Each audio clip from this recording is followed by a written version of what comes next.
तो फिल्म की शुरुआत होती है 7 दोस्तों के एक ग्रुप से। ये सब अपनी एक दोस्त का बर्थडे मनाने के लिए एक पुराने मेंशन में आते हैं जो उन्होंने रेंट पर लिया था। पार्टी में ड्रिंक खत्म हो जाती है, पर पार्टी थी तो ड्रिंक तो इन्हें चाहिए ही थी। ये सोचती है कि हम कहाँ से लेकर आए ड्रिंक, क्योंकि मेंशन तो आबादी से काफी दूर है, पर इनको चाहिए तो थी। इसलिए वो सोचते हैं कि इतना बड़ा मेंशन है, जरूर यहाँ ड्रिंक्स तो होंगी ही। इसलिए वो अपनी तलाश शुरू कर देते हैं। जहाँ वो बेसमेंट के पास आ जाते हैं जिसका दरवाजा लॉक था। दरवाजा बंद था तो इन्हें जाहिर है चले जाना चाहिए था, बेसमेंट को नजरअंदाज कर देना चाहिए था, मगर वो सब एडवेंचर की मूड में थी। उन दोस्तों ने ताला तोड़ दिया और नीचे चले गए। नीचे पुरानी चीजों का ढेर लगा हुआ था, जिससे ऐसा लग रहा था कि ये घर किसी कलेक्टर का है, यानी जिसे सामान जमा करने का शौक हो। वहाँ उन्हें एक पुराना बॉक्स मिलता है जिसमें टैरो कार्ड्स होते हैं। टैरो कार्ड दरअसल ताश की पत्तों की ही तरह होते हैं, लेकिन एक कार्ड चुनने पर आपके बारे में रीडिंग करके बताया जाता है कि आप किस तरह के हैं और आगे आपको कैसे रहना है और आपके साथ क्या क्या हो सकता है। कार्ड पर डीमन, डेविल,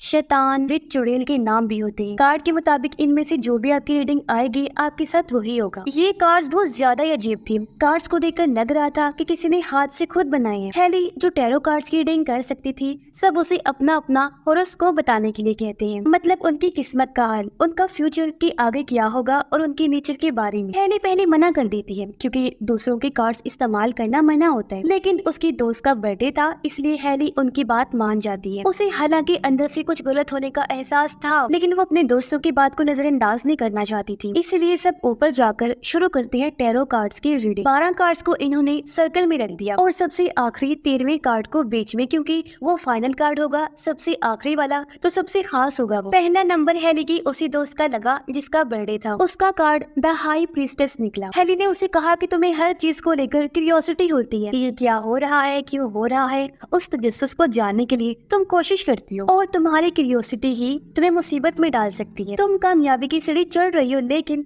आराम से चढ़ो वरना फिसल सकती हो, गिर सकती हो, जिससे गहरा झटका लग सकता है, क्योंकि ये वार्निंग उस विच की है जो तुम्हारे कार्ड पर आई है, यानी कि हाई प्रीस्टेस। इसके बाद बारी आई हेली की दूसरी दोस्त की। उसका कार्ड था द हैंगमैन। हेली ने उसे कहा कि तुम्हें टेक्नोलॉजी से मुताल्लिक मुसीबत का सामना करना पड़ेगा, पर घबराना मत, सब ठीक हो जाएगा। बस तुम प्रॉब्लम को देखकर घबरा मत जाना, भागना मत। इसके बाद अगला नंबर आता है दूसरी दोस्त पेज का। उसका कार्ड था द मैजिशियन। हेली उसे कहती है कि तुम्हें कोई 2 हिस्सों में खींचेगा, तुम्हें वहाँ पर बंद कर देगा, पर वो इसी नजरअंदाज कर देती है। अब एक दोस्त पैक्सटन बाथरूम जाता है, उसे बालकनी में कोई दिखाई देता है, मगर जब लाइट ऑन की तो वहाँ कोई भी नहीं था। अगला नंबर हेली की मेड फ्रेंड का था, लेकिन वो हेली से रीडिंग लेने से मना कर देता है क्योंकि उनका झगड़ा हो चुका था। उसकी जगह पैक्सटन आकर बैठ जाता है। उसका कार्ड द फूल निकलता है। हेली उसे कहती है कि जल्दबाजी में कोई फैसला मत लेना, तुम्हें ट्रैप महसूस होगा कि तुम फंस गए हो, लेकिन तुम अपने करीबियों पर भरोसा करना। एक दरवाजा अगर बंद होगा तो दूसरा दरवाजा खुल जाएगा और तुम अपने दोस्तों के लिए कहीं ना कहीं से आ ही जाओगे। अब अगली बारी थी पेज की दोस्त की। उसका कार्ड द हर्मिट था। अब ये लड़का अपने असूलों को तोड़ने वाला था, इसीलिए उसे बताया गया कि हर्मिट की लाइट जो है वो तुम्हें गलत रास्ते पर ले जा सकती है और तुम्हारे सामने प्यार के जो रास्ते खुल रहे हैं उन पर सोच समझ के चलना, और तुम्हें कहीं से पैसे भी मिलने वाले हैं। सबकी रेटिंग हो गई थी और अब बस हेली का दोस्त ही बचा था, इसलिए वो भी आगे आ ही जाता है। उसका कार्ड निकलता है द डेविल। उसे बताया जाता है कि तुम अपने रिश्तों को खराब कर रहे हो, तुम डीमन का सामना करो, या तो तुम्हें किसी की कुर्बानी देनी पड़ेगी या किसी अपने को खोना पड़ेगा। अगर तुम चाहती हो कि ऐसा ना हो तो डीमन का मुकाबला करना। सबकी रीडिंग होने के बाद हेली ने अपनी रीडिंग भी कर ली। उसका फाइनल कार्ड था डेथ। उसके लिए ये था कि प्यार ही उसकी मौत की वजह बनेगा और अगर उसकी मौत ना हुई तो नई शुरुआत हो जाएगी। हेली इस बात को सीरियस नहीं लेती, पर अंदर ही अंदर उसे अजीब सा भी महसूस हो रहा था। अगली सुबह सब वापस निकल पड़ते हैं। रास्ते में ये लोग एक गैस स्टेशन पर रुके, जहाँ पेज के दोस्त के एक कार्ड को स्क्रैच करने से $7,000 निकल गई, जिससे वो काफी खुश हो जाता है। लेकिन एक तरह से ये उसकी टैरो रीडिंग पूरी हो गई कि तुम्हें कहीं से पैसे मिलने वाले हैं। रात को सब अपने अपने घर चले जाते हैं, जबकि हेली की दोस्त जिसका बर्थडे था वो हॉस्टल चली जाती है। वो जब नहाकर बाहर निकलती है तो देखती है कि एक सीढ़ी एटिक से नीचे आ रही है। तब उसे चुपचाप ऊपर करके वो अपने कमरे में चली जाती है, क्योंकि हेली ने कहा था कि क्यूरियोसिटी में नहीं पड़ना। मगर थोड़ी देर बाद कोई जोर से उसका दरवाजा खटखटाता है। जब दरवाजा उसने खोला तो वो देखती है कि सीढ़ी वापस नीचे फिर से आ गई है। वो सीढ़ी के पास जाने लगी, लेकिन ये नोटिस नहीं कर पाती कि कोई पीछे खड़ा हुआ है, पर उसे थोड़ा थोड़ा महसूस हो रहा था। और उसने जैसी लाइट ऑन की वहाँ पर कोई भी नहीं था। वो सोचती है कि ये बस हॉस्टल की लड़कियां होंगी जो मेरे साथ मजाक करेंगी, इसलिए वो भी जल्दी जल्दी सीढ़ी पर चढ़ने लगती है। पर ऊपर एटिक में हॉस्टल की कोई लड़की नहीं थी, बल्कि थी द हाई प्रीस्टेस, यानी जो उसके टैरो कार्ड पर आई थी। वो जोर से चिल्लाई, तब उसे देखकर वो नीचे गिरकर बेहोश हो जाती है और फिर हाई प्रीस्टेस सीढ़ी उठाकर उस पर दे मारती है। उसने ऐसा बार बार उसने हमले किए, जिससे कुचल कर हैरी की वो दोस्त मारी जाती है। जैसा कि हैरी ने उसकी टैरो रीडिंग में बताया था कि क्यूरियोसिटी तुम्हें फंसा देगी, सीढ़ी आराम से चढ़ना वरना फिसल जाओगी, गहरा झटका लगेगा। बिल्कुल वैसा ही हुआ और वो अपनी जान से हाथ धो बैठी। मगर सबको उसकी मौत एक एक्सीडेंट लगती है। उसके दोस्त उसकी मौत की खबर सुनकर इकट्ठे हो जाते हैं। सब लोग बहुत उदास और परेशान थे, मगर किसी को भी ये पता नहीं था कि ये सब कार्ड्स की वजह से हुआ है। रात को बाकी सब चले जाते हैं, लेकिन हेली पेज के साथ ही रुक जाती है, क्योंकि वो अपने दोस्त की मौत से बहुत ज्यादा ही दुखी थी। हेली उसे बताती है कि जब मैं छोटी थी तो तब मैंने टैरो कार्ड्स की रीडिंग सीखी थी। उस टाइम मेरी माँ बीमार थी। मैंने जितनी बार भी अपनी मॉम के लिए रीडिंग की, हर बार उनकी मौत ही कार्ड्स ने मुझे दिखाई। इसलिए कहते हैं कि हम अपनी किस्मत को बदल नहीं सकते। वो उसे समझाती है कि अगर तुम हमारी उस दोस्त के साथ होती तब भी कुछ ना कर पाती। तो पेज का दोस्त हेली की दोस्त को उसके घर छोड़ने जाता है, लेकिन जब वो वापस आ रहा था तो उस टाइम उसके टैरो कार्ड का डीमन यानी हरमिट उसके पीछे लग जाता है। अब पेज का दोस्त ट्रेन से वापस जाना चाहता था, लेकिन हरमिट की लाइट ने उसे गलत साइड जाने पर मजबूर कर दिया जैसी उसकी रीडिंग आई थी। और अब अचानक एक ट्रेन आकर उसे कुचल देती है, जिससे बुरी तरह उसकी मौत हो जाती है। और कुछ इस तरह इसकी रीडिंग सच हो गई, यानी प्यार के रास्ते पर सोच समझ के चलना। वो अपने उस दोस्त को छोड़ने आया था जिसे वो पसंद करता था। और दूसरी बात, हरमिट की लाइट ने उसे गलत रास्ता दिखाया जो उसकी मौत की वजह बना, यानी कि रीडिंग के हिसाब से इनकी मौतें हो रही थी। अगले दिन जब उसकी मौत की खबर उन दोस्तों को मिलती है तो वो काफी परेशान हो जाते हैं। हेली को शक होता है कि ये सब रीडिंग के हिसाब से हो रहा है, वरना 2 दिन में 2 दोस्त कैसे मर गई, ये इत्तेफाक तो नहीं हो सकता। बाकी सब भी हेली की इस बात पर राजी हो जाते हैं और सोचने लगते हैं कि अब हमें क्या करना चाहिए। पर अब जाहिर है उन्हें मदद चाहिए थी, इसीलिए उन्होंने इंटरनेट का सहारा लिया। उन्हें एक औरत के बारे में पता चला जो इन सब चीजों की माहिर थी, क्योंकि वो एक ऑरेकल थी। ऑरेकल ने टैरो कार्ड्स के बारे में लिखा था कि कैसे इनकी वजह से इतने सारे लोगों की मौतें हुई है। उन्होंने ऑरेकल का नंबर मिलाया, लेकिन वो फोन नहीं उठाती। तब सबने फैसला किया कि सीधा उसके घर जाएंगे, जो आबादी से काफी दूर था। ये लोग जैसे तैसे उसके घर पहुंचकर दरवाजा खटखटाते हैं। तब शुरू में तो ऑरेकल ने दरवाजा नहीं खोला, लेकिन फिर जब उन्होंने बताया कि टैरो कार्ड्स की वजह से उनके दोस्तों की मौत हो गई है और हम भी मरने वाले हैं, तो तब ऑरेकल बाहर आती है। वो उन्हें अंदर लेकर गई और बताती है कि जिन टैरो कार्ड्स की तुमने रीडिंग की है वो कर्स्ड हैं, श्रापित हैं। उनकी वजह से पहले भी कई लोगों की मौतें हुई है, मैक्सिको में, फिर वुडस्टॉक में और तीसरी जगह लंदन में भी ऐसा हुआ था। लंदन वाले केस में एक इंसान बच गया था और वो कोई और नहीं, मैं खुद हूँ, क्योंकि मैंने सबकी रीडिंग्स तो की थी लेकिन अपनी नहीं की। लेकिन जब तक मुझे समझ आया कि ये सब टैरो कार्ड्स की वजह से हुआ है, तब तक वो कार्ड्स मेरे पास से चले गए थे। बस तभी से मैं इन कार्ड्स को ढूंढ रही ताकि इन्हें तबाह कर दूं और ये मजीद और लोगों की जानें ना ले। अब सवाल ये उठता है कि आखिर ये श्रापित कार्ड आए कहां से। जाहिर है ये ऑरेकल इस बारे में भी सर्च करके बैठी हुई थी और तब वो बताती है कि ये कार्ड्स एक राजा की वजह से श्रापित बने हैं। 18वीं सदी में एक राजा की रानी प्रेग्नेंट थी, जिससे राजा बहुत खुश था। राजा ने अपनी एस्ट्रोलॉजर यानी जो किस्मत का हाल बताते हैं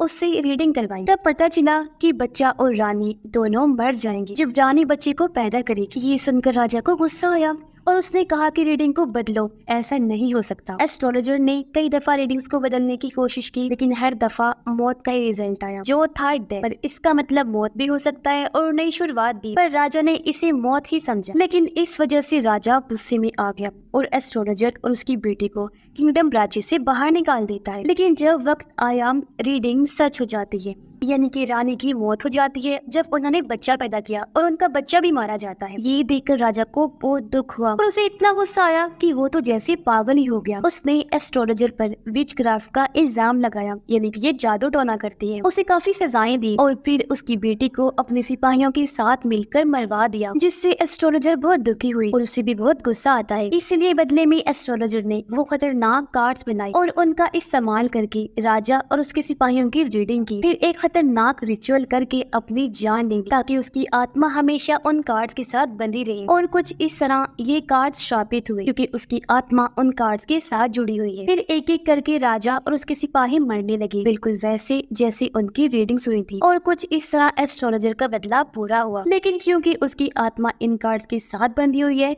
इसलिए जब भी कोई इन कार्ड्स का इस्तेमाल करता है उसकी भी मौत हो जाती है। और अब क्योंकि कार्ड्स के शापित होने की वजह से ये सब भी शापित हैं, तो इसका मतलब इनकी भी मौत होकर रहेगी। अब बचने का सिर्फ एक ही रास्ता है और वो है इन कार्ड्स को हमेशा के लिए तबाह करना। ये सब सुनने के बाद हैरी और उसकी दोस्त मैंशन की तरफ चले जाते हैं, यानी जहाँ वो कार्ड्स थे। लेकिन रास्ते में उनकी गाड़ी एक पुल पर बंद हो जाती है। इस वक्त हैरी को यकीन हो जाता है कि कुछ बहुत बुरा होने वाला है। अब की रीडिंग सच होने वाली थी हैरी की दोस्त की, यानी हैंगमैन वाली, जिसे कहा गया था कि टेक्नोलॉजी के मुताबिक उसे मसला आएगा, यानी कि पुल प्रॉब्लम देखकर भागना नहीं, लटक मत जाना। लेकिन वो ऐसा ही करती है जो करने से उसे मना किया गया था, उसने भागना शुरू कर दिया। तब रीडिंग के मुताबिक हैंगमैन आया और उसे सच में लटका कर वहाँ से चला जाता है, यानी उसको बहुत बुरी मौत देता है। सबके सामने ये वाकया हुआ था और अब कोई शक नहीं रहता कि ये सब कार्ड्स की वजह से हो रहा है, मगर वो लोग बहुत डर जाते हैं। ये देखकर पैक्सटन कहता है कि मैं वापस उस जगह पर नहीं जाना चाहता जहाँ से सब शुरू हुआ था, मैं अपनी जिंदगी बचाना चाहता हूँ। इसीलिए वो अकेला ही घर की तरफ निकल पड़ता है। हालांकि इसे कहा गया कि जल्दबाजी में कोई कदम मत उठाना, लेकिन ये तो वो ही कर रहा था। और बस इसी वजह से इसकी रीडिंग के हिसाब से फुल डीमन इसके पीछे लग जाता है, जो देखकर वो काफी डर गया और जल्दबाजी में वो लिफ्ट में चढ़ जाता है। मगर वो यहाँ फंस गया था, जैसा कि उसकी रीडिंग में आया था कि तुम ट्रैप महसूस करोगे, क्योंकि तभी फूल उसके सामने आ जाता है, यानी कि उसकी मौत। हैरी और बाकी दोस्त मैंशन पहुंचकर टैरो कार्ड्स को आग में फेंक देते हैं, लेकिन वो ये देखकर काफी चौंक गई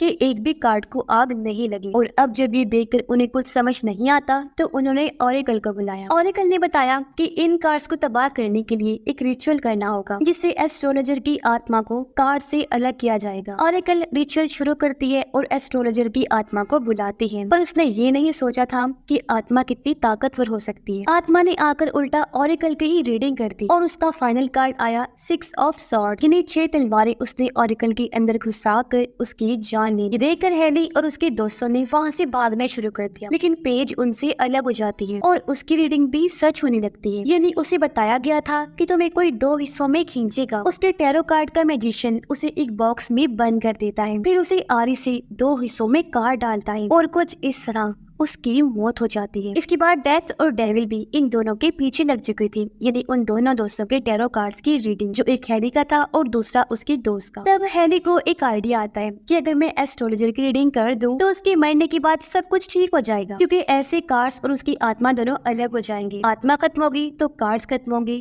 कार्ड्स खत्म होंगी तो कर्स भी टूट जाएगा, वो भी हमेशा के। हैरी ने फैसला कर लिया था कि उसको ये खेल खत्म करना पड़ेगा, वरना सब कुछ बर्बाद हो सकता था। अभी तक हैरी खुद ही बता रही थी कि किस्मत को हम बदल नहीं सकते, लेकिन अब क्योंकि वो पूरे यकीन से कह रही थी तो अब तो किस्मत पक्का बदलने वाली थी। पर इनकी बातों ही बातों में डेविल उसकी दोस्त को खींचकर ले जाता है और डेथ यानी कि मौत हैरी के पीछे पड़ जाती है। प्यार तुम्हारी मौत की वजह बनेगा, ऐसी उसकी रीडिंग थी। हैरी ने प्यार का सहारा लेकर अपनी किस्मत को बदलने की कोशिश की, पर प्यार को तो यानी उसकी दोस्त को तो डेविल ले गया और इसलिए अब बस मौत ही बची थी। डेथ ने आकर हैरी को पकड़ लिया, लेकिन तभी प्यार वापस आ जाता है, यानी उसका दोस्त। उसकी दोस्त की रीडिंग थी कि तुम्हें डीमन का सामना करना होगा, वरना तुम किसी करीबी को खो दोगी। अब वो डीमन का सामना कर रहा था, जबकि हैरी ने उस एस्ट्रोलॉजर की आत्मा के लिए रीडिंग कर दी और अब उसका फाइनल कार्ड भी डेथ ही निकलता है, बिल्कुल हैरी की तरह। अब अगर डेथ आत्मा को पहले ले गई तो हैरी बच जाएगा। हैरी की दोस्त का पता नहीं कि वो बचेगा या नहीं, क्योंकि डेविल उसे खींच कर ले जा रहा था। यहाँ हैरी एस्ट्रोलॉजर की आत्मा को कह रही थी